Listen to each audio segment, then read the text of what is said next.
I just like to talk about three things that, everyone's always asking me about the success of the 49ers and my success and, the keys to all that. And I look back on my life, and there are three things were important that I learned not all at once, unfortunately for me, and that's preparation, work ethic, and trust. And when you talk about preparation, I think it's the most important. And I truly believe that the way you prepare, the way you come to work every day, and for me, I played a stupid game I call work, but I played a game for a living. So the way I went prepared every day had more to do with my success than anything else. And where do you begin with that preparation? Well, every job has fundamentals. And I found out later in there that not only was it the fundamentals, but it was perfection that was what was leading for success. And the fundamentals for me was easy because I played baseball, basketball, and football all the way through my high school career, and I actually thought I was going to play basketball in college until I got an offer to go to Notre Dame. But my dad really was the guy who got me going with fundamentals. Work ethics are contagious, both good and bad.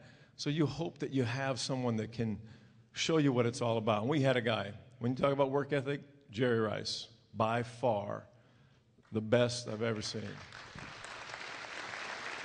Why?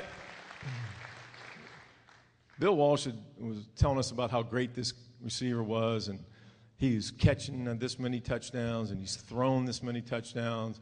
It made me a little nervous. He ran for this many touchdowns, but until you see the guy, you're still kind of wondering what's going on. So the first day of practice, Jerry comes in, and balls literally are bouncing off him. Jerry couldn't catch a cold that day. I mean, he was trying so hard, but they're hitting him in the face mask, anywhere you could imagine. He couldn't catch a ball. But finally, when he caught it, it had to be 60 yards to the end zone. He turned, and he sprinted as fast as he could go, all the way to the end zone. Now, wide receivers are taught to catch the ball and turn up the field, run, get used to making that move, and get up 5 or 10 yards. Well, Jerry, every time he touched the ball, he went and scored a touchdown in practice. Now, you can't, we're laughing at him going, wow, look at the rookie. He's just trying to impress the coach. But that's the way Jerry came to work every day. That's the way he practiced. And that's the way he ended up being the NFL's all-time touchdown reception leader. And the thing that really, I think, took us and can take any group or team to another level is that trust. Because you have to trust the person next to you.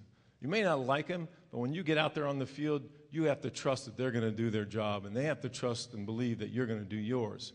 Because offensive football is all about trust. From the minute you line up, before I even take the snap, I put my trust in the 5 fat guys in front of me. No offense back there. I can't see you, but no offense. And because I trust and believe that they're going to block the other 5 fat guys on the other side who don't really like that I have the football.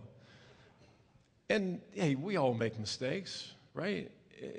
I know they're not going to block these guys because the other guys are getting paid too.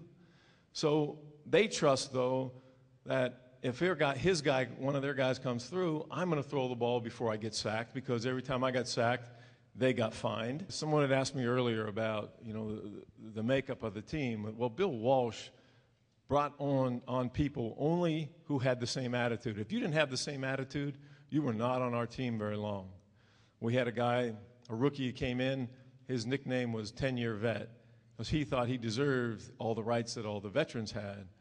He made it about 2 months. We had another guy, defensive back, who came in, and it was all about him. It wasn't about, we didn't have a lot of I people on the team, or me people, I should say. It's all about me.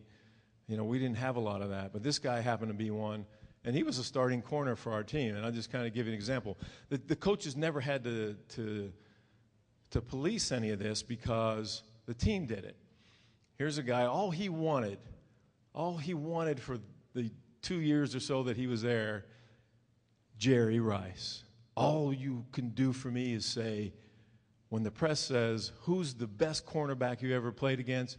telling me every day in practice. It is all about having the people around you who you believe or who in the same thing that you believe in. And if that's not happening, then it's impossible to achieve those things that we were able to achieve